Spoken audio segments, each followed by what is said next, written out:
ஒளிபரப்ப உதவுபவர்கள்: திருமதி Maria Carmel Andrews குடும்பத்தினர், சத்துவாச்சாரி, வேலூர். திரு ஆண்ட்ரூஸ் சந்திரசேகரன், இவரின் ஆன்ம இளைப்பாட்சிக்காகவும் குடும்பத்திற்கு இறைவன் செய்த அனைத்து நன்மைகளுக்கு நன்றியாகவும், குடும்ப கருத்துக்கள் நிறைவேற வேண்டியும், குடும்ப ஒற்றுமைக்காகவும் மற்றும் குடும்பத்தினருக்கு நல்ல உடல் உள்ள சுகம் கிடைக்கவும் வேண்டி தந்தை மகன் தூயாவியாரின் பெயராலே ஆமென். நம் ஆண்டவராகிய இயேசு கிறிஸ்துவின் அருளும் கடவுளின் அன்பும் தூய ஆவியாரின் நட்புறவும் உங்கள் அனைவரோடும் இருப்பதாக. ஆன்மாவோடும் இருப்பதாக. எவரும் இரு தலைவர்களுக்கு பணிவிடை செய்ய முடியாது. ஒளியையும் இருளையும் ஒரே நேரத்தில் நாம் வைத்திருக்க இயலாது. உண்மையும் பொய்யும் ஒருங்கிணைந்து வாழ முடியாது. இன்றைய முதல் வாசகத்திலே ஆகாபு அரசன் பாகால் என்கின்ற பொய் தெய்வத்தை வழிபட்டதுமன்றி மக்களையும் அந்த பாகாலை வழிபட தூண்டினான். நம் உள்ளங்களில் ஆட்சி புரிவது யார்? பேராசை, சுயநலம், ஆணவம் போன்ற பாகாலா அல்லது இயேசு வெளிப்படுத்திய கடவுளா? கடவுளை விட மற்றவருக்கு நம் இதயத்தில் இடம் அளித்ததற்காக இறைவனிடம் நாம் மன்னிப்பு கேட்போம். எல்லாம் அல்ல இறைவனிடமும் சகோதர சகோதரிகளே, உங்களிடமும் நான் பாவியை ஏற்றுக்கொள்கிறேன். ஏனெனில் சிந்தனையாலும் சொல்லாலும் செயலாலும் கடமையில் தவறியதாலும் பாவங்கள் பல செய்தேன். என் பாவமே, என் பாவமே, என் பெரும் பாவமே. ஆகையால் எப்பொழுதும் கன்னியான புனித மரியாவையும் வானதூதர் புனிதர் அனைவரையும் சகோதர சகோதரிகளே உங்களையும் நம் இறைவனாகிய ஆண்டவரிடம் எனக்காக வேண்டிக் கொள்ள மன்றாடுகிறேன். எல்லாம் அல்ல இறைவன் நம் மீது இரக்கம் வைத்து நம் பாவங்களை மன்னித்து நம்மை நிலை வாழ்வுக்கு அழைத்து செல்வாராக. ஆமென். ஆண்டவரே இரக்கமாயிரும். கிறிஸ்துவே இரக்கமாயிரும். ஆண்டவரே இரக்கமாயிரும். கிறிஸ்துவே இரக்கமாயிரும். மன்றாடுவோமாக. இறைவா, நன்மையானவை அனைத்தும் உம்மிடமிருந்தே வருகின்றன. இவ்வாறு உமது ஏவுதலினால் நாங்கள் சரியானவற்றை உணரவும் உமது வழிநடத்துதலால் அவற்றை நாங்கள் நிறைவேற்றவும் உம்மை வேண்டுவோருக்கு கனிவுடன் அருள்வீராக. உம்மோடு தூய ஆவியாரின் ஒன்றிப்பில் ஒரே இறைவனாய் என்றென்றும் வாழ்ந்து ஆட்சி செய்யும் எங்கள் ஆண்டவரும் உம் திருமகனுமாகிய கிறிஸ்து வழியாக உம்மை மன்றாடுகிறோம். ஆமென். முதல் வாசகம்.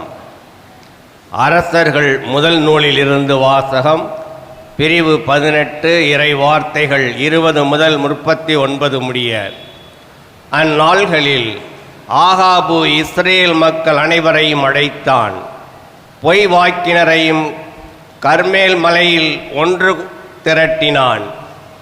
எலியா மக்கள் அனைவர் முன் சென்று, எத்தனை நாள் இருமனத்தோராய் தத்தளித்துக் கொண்டிருக்க போகிறீர்கள்? ஆண்டவர்தாம் கடவுள் என்றால் அவரை பின்பற்றுங்கள், பாகால்தான் என்றால் அவன் பின்னே செல்லுங்கள்.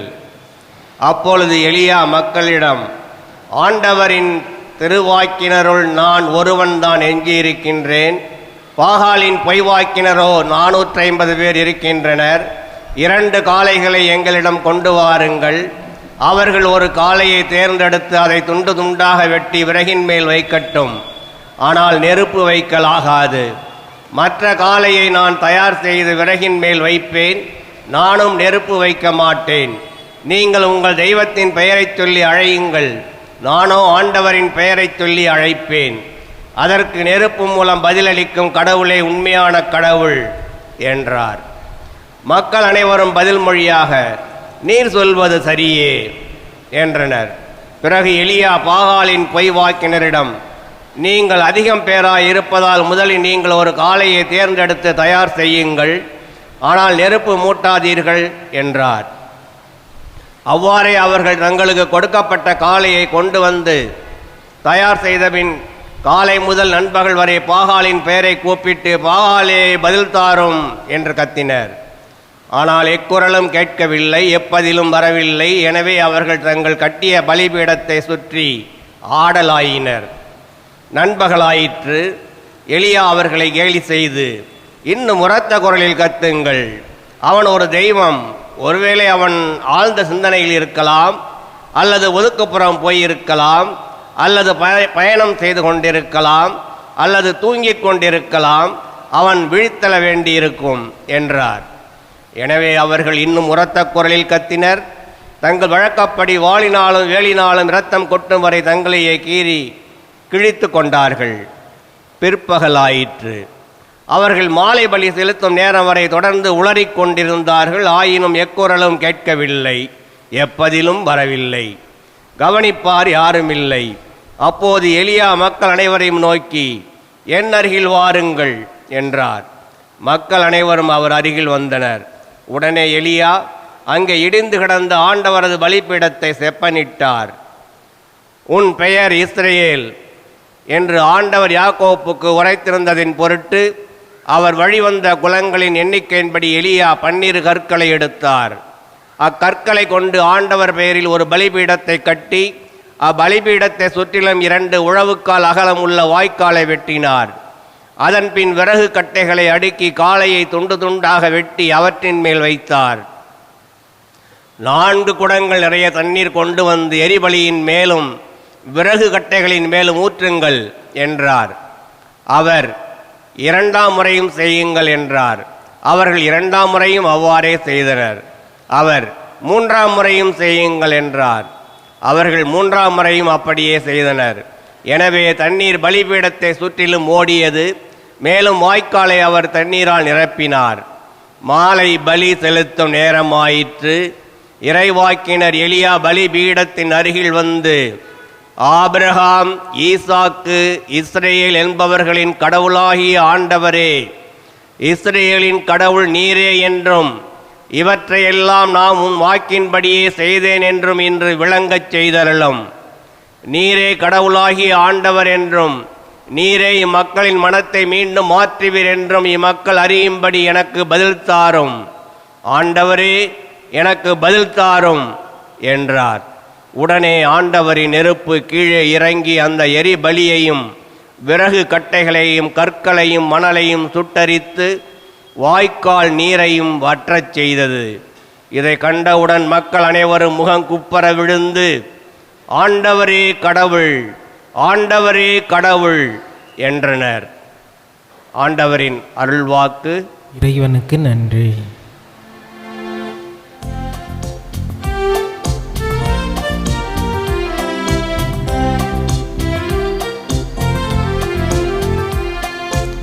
இறைவா என்னை காத்தருளும், உம்மிடம் அடைக்கலம் புகுந்துள்ளே. இறைவா என்னை காத்தருளும், உம்மிடம் அடைக்கலம் புகுந்துள்ளே. ஆண்டவர் தாமே என் உரிமை சொத்து, அவரே என் கிண்ணம். எனக்குரிய பங்கை காப்பவரும் அவரே. ஆண்டவரை எப்பொழுதும் என் கண்முன்னே வைத்துள்ளேன். அவர் என் பலப்பக்கம் உள்ளார், எனவே நான் அசைவுறேன். இறைவா என்னை காத்தருளும், உம்மிடம் அடைக்கலம் புகுந்துள்ளே. இறைவா என்னை காத்தருளும், உம்மிடம் அடைக்கலம் புகுந்துள்ளே.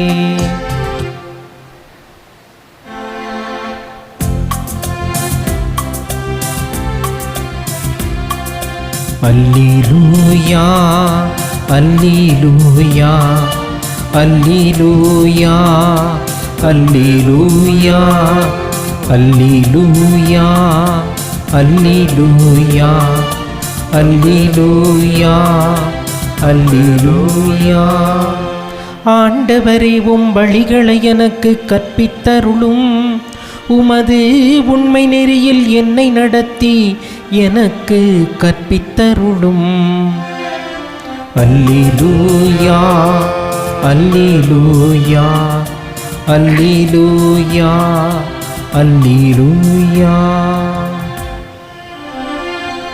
ஆண்டவருங்களோடு இருப்பாராக. உமான்மாவோடும் இருப்பாராக.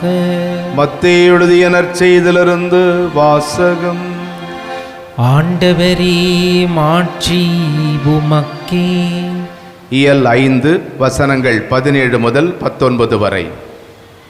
இயேசு தம் சீடரை நோக்கி கூறியது: திருச்சட்டத்தையோ இறைவாக்குகளையோ நான் அழிக்க வந்தேன் என நீங்கள் எண்ண வேண்டாம். அவற்றை அழிப்பதற்கல்ல, நிறைவேற்றுவதற்கே வந்தேன். விண்ணும் மண்ணும் ஒழிந்து போகும் முன் திருச்சட்டம் யாவும் நிறைவேறும். அதன் ஒரு சிற்றெழுத்தோ ஒரு புள்ளியோ ஒழியாது என உறுதியாக உங்களுக்கு சொல்லுகிறேன்.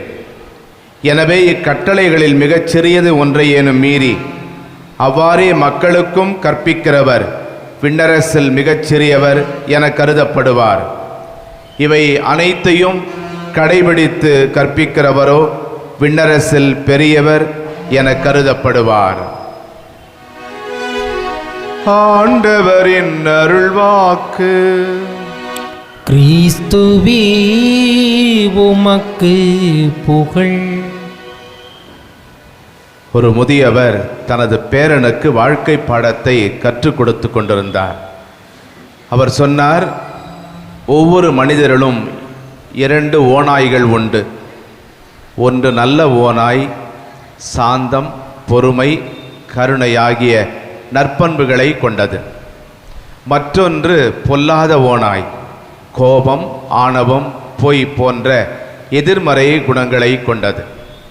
இந்த 2 ஓநாய்களுக்கும் இடையே எப்போதும் சண்டை நடைபெற்று கொண்டே இருக்கும் என்று அந்த முதியவர் சொன்னார். பேரன் கேட்டான், இந்த 2 ஓநாய்களில் எது வெற்றி பெறும்? அதற்கு அந்த முதியவர் சொன்னார், எதற்கு நீ அதிகம் தீனி போடுகிறாயோ அதுதான் வெற்றி பெறும். அன்புக்குரியவர்களே, ஒவ்வொரு நாளும் பல முடிவுகளை நாம் எடுக்கிறோம். அவற்றில் சில நல்ல முடிவுகள், சில கெட்ட முடிவுகள். கடவுளின் கட்டளைகளை கடைபிடிப்பது போன்ற நல்ல முடிவுகளும் எடுக்கிறோம். கடவுளின் கட்டளைகளை கடைபிடிக்க மறுப்பது போன்ற கெட்ட முடிவுகளையும் நாம் எடுக்கிறோம். ஆனால் இயேசு நம் ஒவ்வொருடைய உள்ளத்திலும் 2 நிலைகளை வைத்திருக்கிறார். ஒன்று நல்லது, இன்னொன்று அதைவிட நல்லது. நல்லது என்பது கட்டளைகளை கடைபிடிப்பது நல்லது. நெருப்பை விட நீரை தேர்ந்தெடுப்பது நல்லது. சாவை விட வாழ்வை விரும்புவது நல்லது. ஆனால் இயேசு அதையும் தாண்டி அதைவிட நல்லது செய்ய வேண்டும் என்று நம்மிடம் எதிர்பார்க்கிறார். கடவுளின் கட்டளைகளின்படி வாழ்வது கடவுளின் கட்டளைகளை கடைபிடிப்பதை விட நல்லது. கட்டளைகளின் பின்னணியிலே இருக்கக்கூடிய ஆத்மாவை, அர்த்தத்தை கண்டுபிடித்து அதை பின்பற்றுவது அதைவிட நல்லது. இயேசு இந்த உலகத்திற்கு வந்தது நோக்கத்தை மிக தெளிவாக குறிப்பிடுகிறார். திருச்சட்டத்தை நாம் நிறைவேற்ற வந்தேன். சட்டம் என்பதற்கு விவிலியத்தில் 4 அர்த்தங்கள் உண்டு. ஒன்று, மோசே வழியாக கடவுள் கொடுத்த 10 கட்டளைகள்.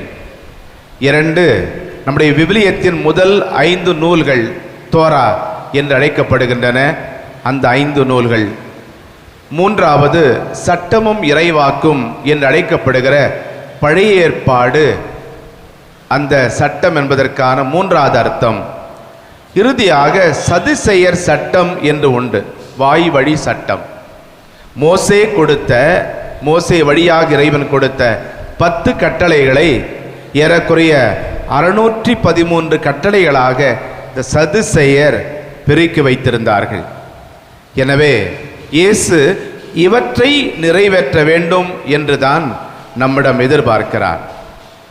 அனைத்து சட்டங்களுக்கும், எத்தனை சட்டங்கள் இருந்தாலும், அது திருச்சபையினுடைய சட்டங்களாக இருந்தாலும், நாட்டின் சட்டங்களாக இருந்தாலும், ஏன் நம்முடைய குடும்பங்களிலும் கூட ஒரு சில சட்டங்களை நாம் விதித்திருக்கிறோம். அனைத்திற்கும் அடிப்படை ஒரே ஒரு சட்டம், அன்பு என்கின்ற சட்டம் மட்டும்தான். எனவேதான் இயேசு அனைத்து சட்டங்களையும் ஒரே ஒரு வார்த்தையில் சுருக்கி அன்பு செய்யுங்கள் என்கின்ற புதிய கட்டளையை நம் அனைவருக்கும் தந்திருக்கிறார். இப்பொழுது அகுஸ்தினார் சொல்வார், அன்பு செய்யுங்கள், பிறகு நீங்கள் எதை வேண்டுமென்றாலும் செய்யுங்கள் என்பார். அன்புக்குரியவர்களே, சட்டங்களை மீற வேண்டும் என்று ஒருபோதும் இயேசு சொன்னதில்லை, அவரே கடைபிடித்தார். சட்டங்களை மீறுவோர் சிறியவர், சட்டங்களை கடைபிடிப்போர் பெரியவர்.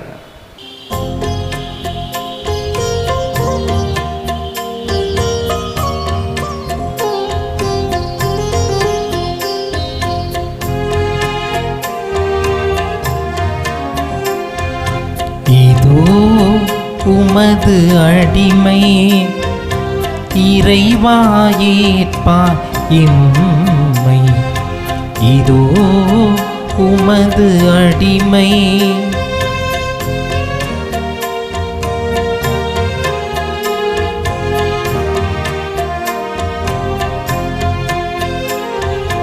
எரியா விளக்கு என்னை நான் உனக்கு தந்தே ஏற்றிடுவார். எரியா விளக்கு என்னை நான் உனக்கு தந்தேன் ஏற்றிடுவார். உன்னொளி துலங்க தன்னையே வழங்கும் சுடராய் மாற்றிடுவார்.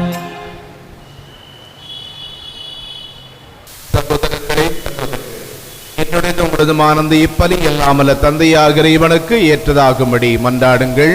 ஆண்டவர் தமது பெயரின் புகழ்ச்சிக்காகவும் மாட்சிக்காகவும் நமது நன்மைக்காகவும் புனித திரு அவை அனைத்து நலனுக்காகவும் மது கையிலிருந்து இப்பலியை ஏற்றுக்கொள்வாராக. ஆண்டவர் இரக்கத்துடன் எங்கள் பணியை கண்ணோக்கியருள உம்மை வேண்டுகின்றோம்.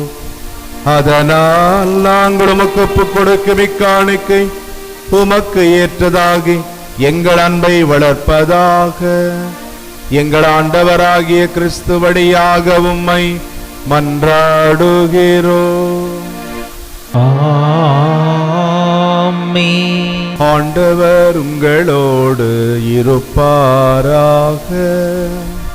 உம்மான்மாவோடும் இருப்பாராக. இதயங்களை மேலே எழுப்புங்கள்.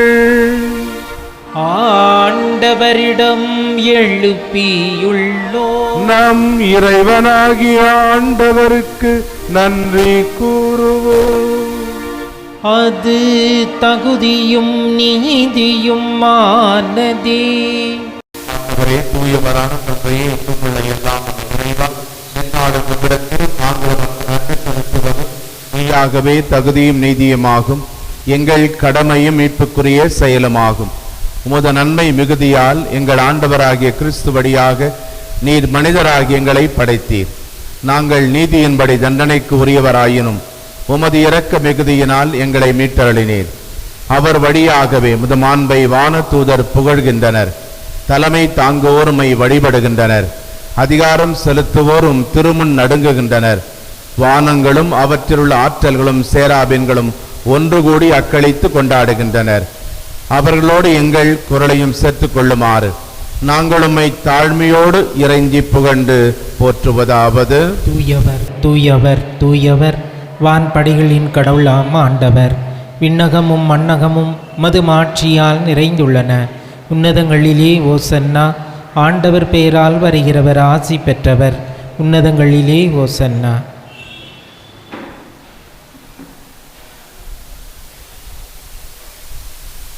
ஆண்டவரை நிர்மையாகவே தூயவர், தூய்மை அனைத்துக்கும் ஊற்று. ஆகவே உம்முடைய ஆவியை பொழிந்து இக்காணிக்கைகளை தூய்மைப்படுத்த வேண்டுகிறோம். இவ்வாறு எங்கள் ஆண்டவர் இயேசு கிறிஸ்துவின் உடலும் இரத்தமுமாக எங்களுக்கு இவை மாறுவனவாக. அவர் பாடுபட உளம் கனிந்து தம்மை கையளித்த போது அப்பத்தை எடுத்து நன்றி செலுத்தி அதை பிட்டு தம் சீடர்களுக்கு அளித்து இயேசு கூறியதாவது: அனைவரும் இதிலிருந்து பெற்று உண்ணுங்கள், ஏனெனில் இது உங்களுக்காக கையளிக்கப்படும் என் உடல்.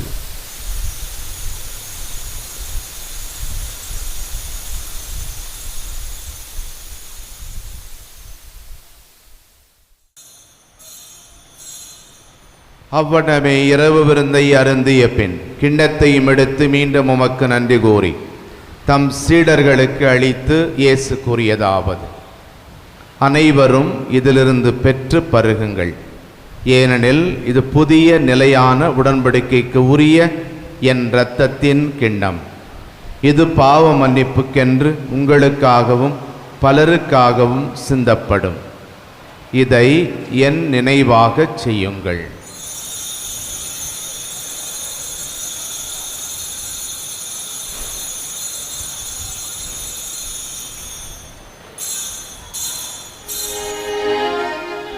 நம்பிக்கையின் மறைபொருள். ஆண்டவரே, நீர் வருமளவும் உமது இறப்பினை அறிக்கையிடுகின்றோ, உமது உயிர்ப்பினையும் எடுத்துரைக்கின்றோ. ஆகவே ஆண்டவரே, நாங்கள் கிறிஸ்துவின் இறப்பினையும் உயிர்ப்பினையும் நினைவு கூர்ந்து வாழ்வு தரும் அப்பத்தை மீட்பளிக்கும் கிண்ணத்தையும் உமக்கு ஒப்புக் கொடுக்கின்றோம். உம் திருமுன் நின்று கூடியம் புரிய தகுந்தவர்கள் என எங்களை ஏற்றுக்கொண்டீர். எனவே உமக்கு நன்றி செலுத்துகின்றோம். மேலும் கிறிஸ்துவின் உடலிலும் இரத்தத்திலும் பங்கு கொள்ளும் எங்களை தூய ஆவியார் ஒன்று சேர்க்க வேண்டுமென உம்மை தாழ்மையுடன் மன்றாடுகிறோம். ஆண்டவரே, உலகெங்கும் பரவியிருக்கும் உமது திரு அவையை நினைவு கூர்ந்தருளும். எங்கள் திருத்தந்தை பிரான்சிஸ், எங்கள் ஆயர் ஜார்ஜ், எல்லா திருநிலையினர், துறவரத்தார், பொது நிலையினர் ஆகிய அனைவரோடும் உமது திரு அவை அன்பில் நிறைவுபெற செய்தருளும். மேலும் உயிர்த்தெழுமிதன் நோக்குடன் துயில் கொள்ளும் எங்கள் சகோதரர் சகோதரிகளையும் இறந்தோர் அனைவரையும் இரக்கத்துடன் நினைவு கூர்ந்து உமது திருமுக ஒளியினுள் ஏற்றருளும். எங்கள் அனைவர் மீதும் இரக்கமாயிரும். கடவுளின் கன்னித்தாயான ஆரோக்கிய அன்னை, அவருடைய அன்பு கணவரான புனித யோசேப்பு, புனித திருத்தூதர்கள், இவ்வுலகிலும் உகந்தவராய் இருந்தோர் ஆகிய புனிதர் அனைவருடனும் நாங்கள் நிலை வாழ்வில் பங்கு கொள்ளும் தகுதி பெற்று திருமகன் இயேசு கிறிஸ்து வழியாக உம்மை புகழ்ந்தேத்தும் வரமரள உம்மை மன்றாடுகிறோம்.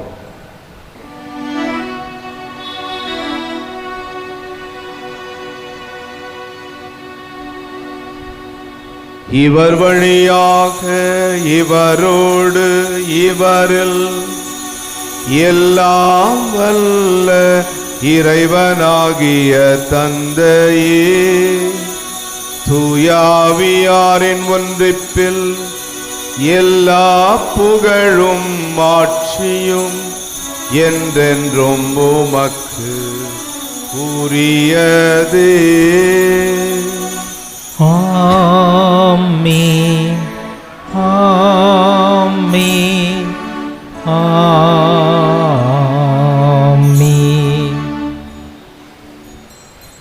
அனைத்திற்கும் மேலாக கடவுளையும் எல்லா மனிதரையும் அன்பு செய்ய தேவையான அருளுக்காக விண்ணகத் தந்தையை நோக்கி மன்றாடுவோம். விண்ணுலகில் இருக்கிற எங்கள் தந்தையே, உமது பெயர் தூயது என போற்ற பெறுக. உமது ஆட்சி வருக. உமது திருவுளம் விண்ணுலகில் நிறைவேறுவது போல மண்ணுலகிலும் நிறைவேறுக. எங்கள் அன்றாட உணவை இன்று எங்களுக்கு தாரும். எங்களுக்கு எதிராக குற்றம் செய்வோரை நாங்கள் மன்னிப்பது போல எங்கள் குற்றங்களை மன்னியும். எங்களை சோதனைக்கு உட்படுத்தாதேயும், தீமையிலிருந்து எங்களை விடுவித்தருளும். ஆண்டவரே, தீமை அனைத்திலிருந்தும் எங்களை விடுவித்து எங்கள் வாழ்நாளில் அமைதியை கனிவுடன் அருளும் என்றாடுகிறோம். உமது இரக்கத்தின் உதவியால் நாங்கள் பாவத்திலிருந்து எப்போதும் விடுதலை பெற்று யாதொரு கலக்கமும் இன்றி நலமாயிருப்போமாக. நாங்கள் எதிர்நோக்கியிருக்கும் பேரின்பத்துக்காகவும் எம் மீட்பராகிய இயேசு கிறிஸ்துவின் வருகைக்காகவும் காத்திருக்கின்றோம். ஏனெனில் ஆட்சியும் வல்லமையும் ஆட்சியும் என்றென்றும் உமதே. ஆண்டவரே இயேசு கிறிஸ்துவே, அமைதியை உங்களுக்கு விட்டுச் செல்லுகின்றேன், என் அமைதியை உங்களுக்கு அளிக்கின்றேன் என்றும் திருத்தூதர்களுக்கு மொழிந்தீரே. எங்கள் பாவங்களை பாராமல் உமது திரு அவையின் நம்பிக்கையை கண்ணோக்கி உமது திருவுளத்துக்கு ஏற்ப அதற்கு அமைதியும் ஒற்றுமையும் அளித்தருள்வீராக. என்றென்றும் வாழ்ந்து ஆட்சி செய்கின்றவர் நீரே. ஆமென். ஆண்டவருடைய சமாதானம் உங்களோடு என்றும் இருப்பதாக, ஆன்மாவோடும் இருப்பதாக. ஒருவருக்கொருவர் சமாதானத்தை அறிவித்துக் கொள்வோம். சமாதானம். உலகின் பாவங்களை போக்கும் இறைவனின் செம்மறியே, எங்கள் மேல் இரக்கமாயிரும். உலகின் பாவங்களை போக்கும் இறைவனின் செம்மறியே, எங்கள் மேல் இரக்கமாயிரும். உலகின் பாவங்களை போக்கும் இறைவனின் செம்மறியே, எங்களுக்கு அமைதியை அளித்தருளும். இதோ இறைவனின் செம்மறி இயேசு, நம் பாவங்களை மன்னிப்பவர், நம்மை முழுமையாக அன்பு செய்யும் இறைவன் இவர். இவரை உணவாக உண்ண இன்று அழைக்கப்பட்டிருக்கிறோம். நாம் பேறு பெற்றவர்கள். ஆண்டவரே, நீர் என் இல்லத்தில் எழுந்தருள நான் தகுதியற்றவன். ஆனால் ஒரு வார்த்தை மட்டும் சொல்லி இருளும், எனது ஆன்மா நலமடையும். மன்றாடுவோமாக. ஆண்டவரை நலமளிக்கும் உமது செயல் எங்களை தீய நாட்டங்களிலிருந்து விடுவிக்க உம்மை வேண்டுகின்றோ. இவை எங்களை நெறிய வழியில் நடத்திச் செல்ல கனிவுடன் நீர் அருள்வீராக. எங்கள் ஆண்டவராகிய கிறிஸ்து வழியாக உம்மை மன்றாடுகிறோ. ஆமென். ஆண்டவர் உங்களோடு இருப்பாராக. உம்மான்மாவோடும் இருப்பாராக. எல்லாம் வல்ல இறைவன் தந்தை மகன் தூயாவியார் உங்களுக்கு ஆசி வழங்குவாராக. ஆமென். கிறிஸ்துவின் அன்பில் சென்று வாழுங்கள். இறைவனுக்கு நன்றி. திருப்பலி ஒளிபரப்ப உதவியவர்கள்: திருமதி மரிய கார்மல் ஆண்ட்ரூஸ் குடும்பத்தினர், சத்துவாச்சாரி, வேலூர். திரு ஆண்ட்ரூஸ் சந்திரசேகரன், இவரின் ஆன்ம இளைப்பாட்சிக்காகவும் குடும்பத்திற்கு இறைவன் செய்த அனைத்து நன்மைகளுக்கு நன்றியாகவும் குடும்ப கருத்துக்கள் நிறைவேற வேண்டியும் குடும்ப ஒற்றுமைக்காகவும் மற்றும் குடும்பத்தினருக்கு நல்ல உடல் உள்ள சுகம் கிடைக்கவும் வேண்டி